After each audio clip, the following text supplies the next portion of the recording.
Hello, my name is Nate Hess, and I'm a park guide with the Lewis and Clark National Historic Trail. As you can see, I'm working from home today. I have a picture up here to the one side of me, as well as a mug rack with a variety of different mugs on it over here to my other side. And I'd like to talk to you today about something that you might well have while sitting at a kitchen table, namely drinks. Drinks, like food, are a type of fuel for the human body. They help get us going in the morning, and they help sustain us throughout the day. We have access to many sorts of different drinks today in our modern world. We have access to things such as water, tea, and coffee, simple drinks. We have access to many other types of drinks as well, such as milk, sports drinks, juice, and sugary soda. On the Lewis and Clark expedition, there were many types of drinks to help keep the men going as well. One of the things that the Corps would be very familiar with that we still drink today are two of our favorite drinks today.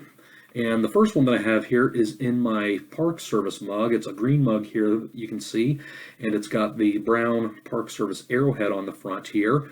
And you can see this dark liquid in that cup, and that is coffee. Coffee's still very familiar to us today. Many people can't really function without coffee today, and that coffee would have been very familiar to the men of the Lewis and Clark expedition.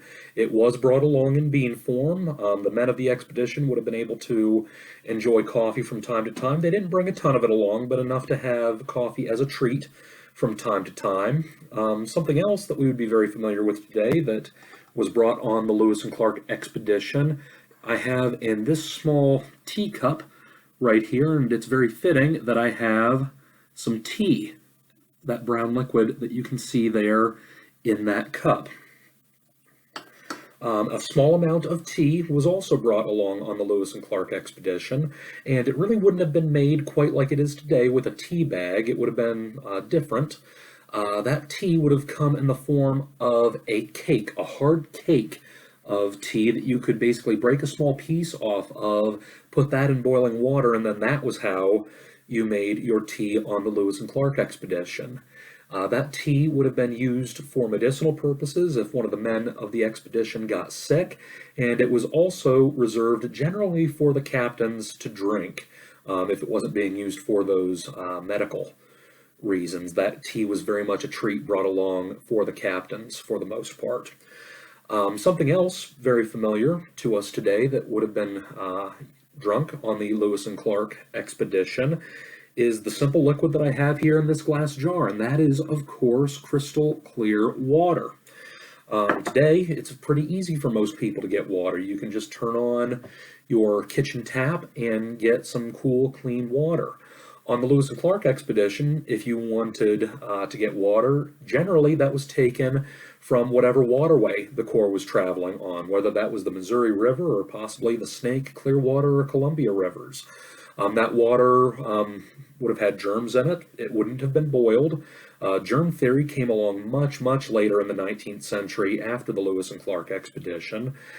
So the men would have drunk pretty much whatever water they could have gotten their hands on. That water might have been drunk out of a tin cup, much like the one that I have here. This is probably what the men would have drunk their tea and coffee out of, too.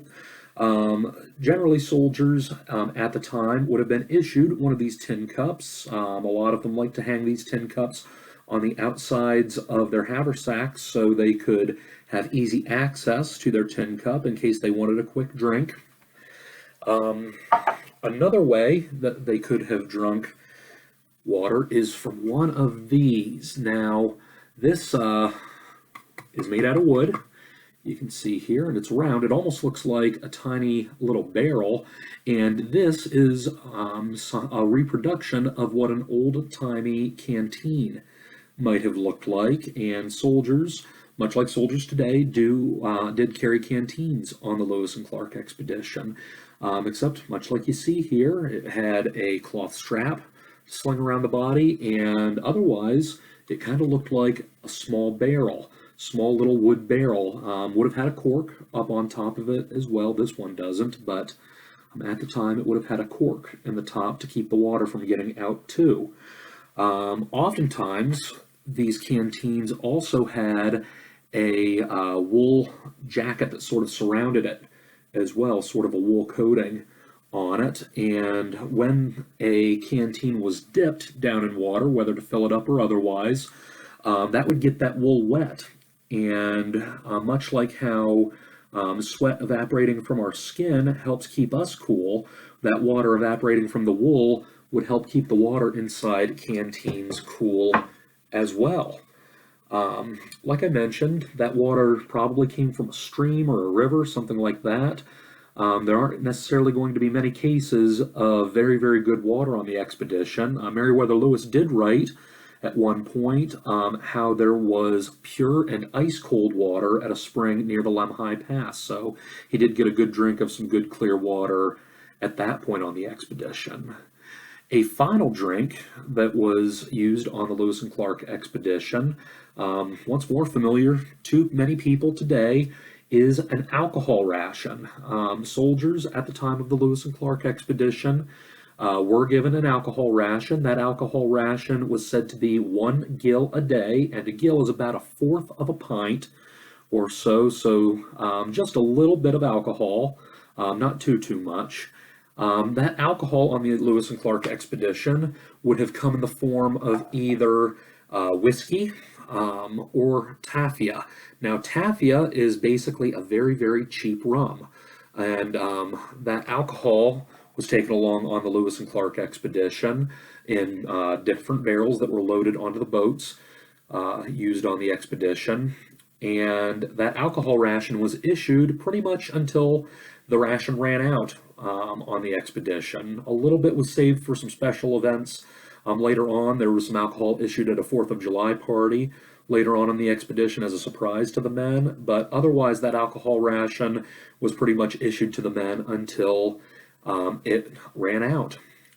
All of these drinks that I've been discussing helped fuel the men of the Lewis and Clark expedition. They helped them get up in the morning. It helped them as they did the work that they needed to on the Lewis and Clark expedition. It helped keep them motivated throughout the day, especially with things like that alcohol ration. And these are all different types of fuel that we still use today. It's amazing how little things change throughout the years, as it were. Many of the drinks utilized on the Lewis and Clark expedition we still enjoy today. Thank you so much, ladies and gentlemen. I hope that you've enjoyed hearing about drinks on the Lewis and Clark expedition. I've certainly enjoyed chatting with you about it. Thank you so much, and have a good day. Bye-bye now.